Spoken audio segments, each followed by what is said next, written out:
played Atari today. Greetings, it's Adam of Irata Non Grata, and I'm back with some Atari talk and news, which I've been slacking on for a little bit. I think I mentioned sometime that I've just been super busy with real life jobs and such, and those take precedence over a hobby channel. But I'm still around, and one of the things that I've been doing professionally has been participating in the development of the new Missile Command Recharged arcade game.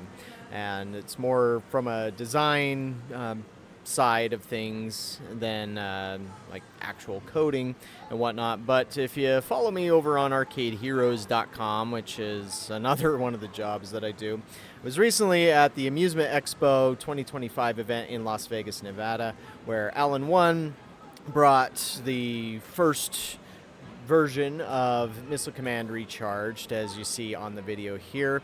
And this is in their two-player Pro model. They have Pro, Deluxe, Pro Premium. Premium will be the on the left-hand side there. You could sort of see it there for a second. That's a Deluxe right there is the Asteroids. Premium would be that Asteroids right there. It just has the LED T-molding on the side.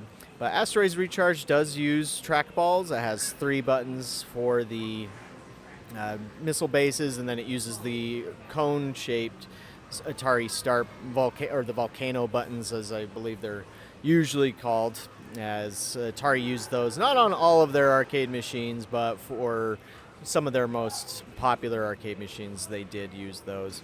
Now, what it's mentioning there as far as the feature that wasn't implemented yet, so one of the additions to Missile Command Recharge that will not exist in the console version is what we're calling the big red button. And it will be a giant red button on the control panel there in between the 2 volcano buttons. And it essentially is a super zapper, and it will build up to a point where when you use it, it'll destroy all of the missiles on the screen. And so that should be implemented soon, but that is one thing that I had to stress a lot in this video, and I want to stress here, is the footage of this game that was in Las Vegas. It was a super, super early version of the game.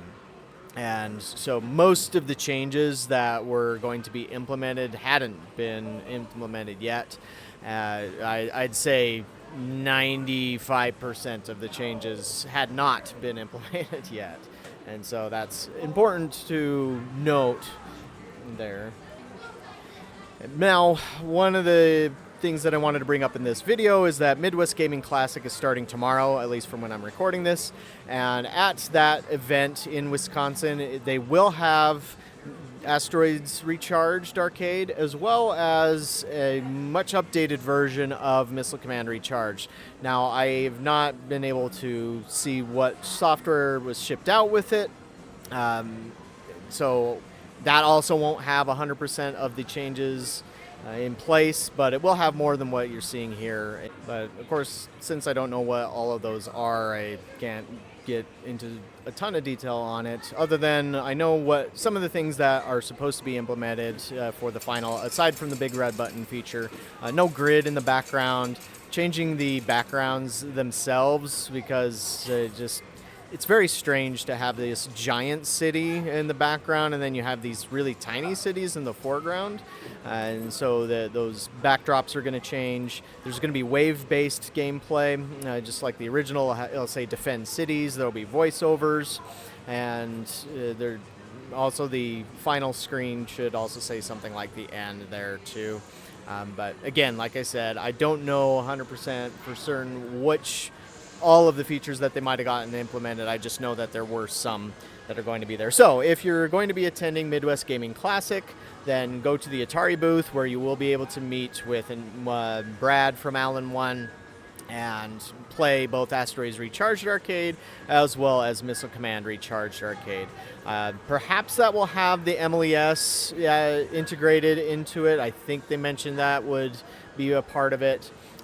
But again, that's another thing I'm not 100% sure on. MES is an app that Alan One developed that allows you to create an account, track your scores. You get notified if somebody beats your score. It's pretty cool. And so that will be there. But there's some more news coming out of Atari in regards to Midwest Gaming Classic. And so let's hop over there to see that. All right, so they just announced 5 more games that are going to be available, mostly for the Atari 7800. And of course, those would work on both the Atari 7800 Plus and the Atari 2600 Plus, which can play 7800 games. But there is one particular game, Avalanche, here, which is just for the Atari 2600. And so, like, this should work in an original Atari 2600. Now, I guess funny enough, I've been thinking about, I've been sort of looking into learning how to code and all that for the Atari 7800, because I've had an idea for a while to do an updated Avalanche. I think Atari missed an opportunity way back in the day when Kaboom came out, because everybody knows Activision's Kaboom, but that was actually based on Avalanche, which was an arcade game that Atari developed in 1978. And to me, what Avalanche could have added on, say, like the Atari 7800 was a character, say, like a Yeti or some sort of monster like that. I mean, Yeti makes the most sense because you're dealing with, snow and avalanches, of course. But Kaboom had the character of the bank robber or whoever that was, the bomber guy. And so a Yeti moving back and forth across the screen to me would make sense for an update to Avalanche, to add some more personality to it, give it a little bit more character, just like Kaboom had, because that's where Kaboom really is a better game. It's enhanced over it's the same concept, but it's just a more fun game and memorable game because it has that character villain there that you're playing against. And of course, I've been thinking there could be some extra things added to an Atari 7800 version of it, but I don't have the time to really spend on learning how to code on all that stuff. But there's some other cool things that are in development, and perhaps the most surprising one I'll get to in a second, because I want to cover these here, where Dark Chambers is getting a re-release. And this is something that I also want to do as well, where I've done a little bit of research into this, but I haven't found much in the way of good information as to like hacking Atari ROMs. I guess there's quite a bit of information on doing that for the Atari 2600, and I know the source code to Dark Chambers 2600 exists, but the 7800 version has never popped up out there. But to me, I enjoy Dark Chambers, but it could use several modifications. Namely, it could add pokey music, but you could add a few extra things to it, I think, as well, particularly if you're able to expand the size of it, or rather the ROM space, and just take advantage of some additional stuff. I also think it'd be cool to add more maps, add more tiles, perhaps add some text in there, have something of a quest nature. Of course, I guess that would get away from the gauntlet sort of thinking there. Boss fights too would be kind of nice, maybe a shop feature, so that there's a point to collecting treasure other than for points. But still, if you don't have Dark Chambers and you want something like Gauntlet, then this would be a good one to grab. And then CounterMeasure 2, which would officially be a sequel to CounterMeasure, which was one of the few exclusive titles developed just for the Atari 5200. I believe this is actually Failsafe, which had been released for the Atari 7800 several years ago. But now they're just giving it the official, now it's a sequel. I mean, graphically it looks pretty much the same as CounterMeasure did, but I think I have this one in my collection. I just haven't really spent any time on it, but it has, the same kind of things going on for it as far as cracking the code and a timer countdown sort of thing. And then Super Circus Atari, this is one that's also been available on Atari Age, where it's an updated version of Circus Atari, which I do appreciate a lot of these games like the CounterMeasure 2 and Super Circus Atari, where they are modifying different Atari 2600 games and using the advantages of the 7800 that it offered to do those games in a better way. And in my humble opinion, had Atari done this back in 1986, 87, 88, then it would have garnered more attention for the 7800 than what it managed to do. Now, for those that might have some interest in arcade history, Circus Atari was based on an Exidy game just called Circus that was actually one of Exidy's best-selling hits of the 1970s. And so I think it came out in 1977, if I recall correctly, and that was a mega hit for them, and that's where a lot of companies copied their idea. Circus Atari was a copy of that, pretty much. But perhaps the most surprising announcement is that Tiger-Heli, which is a game that I'm trying to remember who made that now. I should know this because it was an arcade game. I want to say that was Taito, or was it Tecmo? I guess I should just use my browser here really quick and double check on that.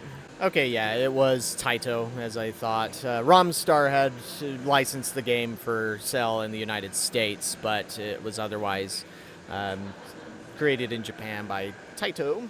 And of course, Tiger-Heli, a scrolling shoot-'em-up, released in 1985. And this was one of those games that would have been a great get to have on the system back in the day.